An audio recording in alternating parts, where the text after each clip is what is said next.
সে কি আর তুমি থাকবে কোথায়? না ঠিক আছে। ঠিক আছে, আপনি ওকে আমার রুমে নিয়ে যান। জি, আসো আসো আসো। সাবধানে।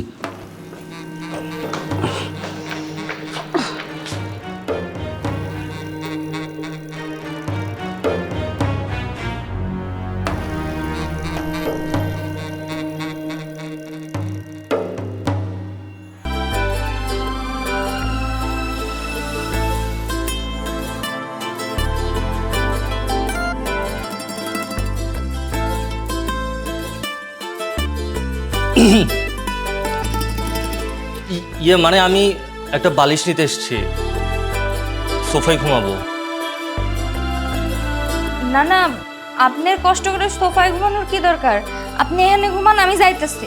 না না, তোমার অনেক শরীর খারাপ,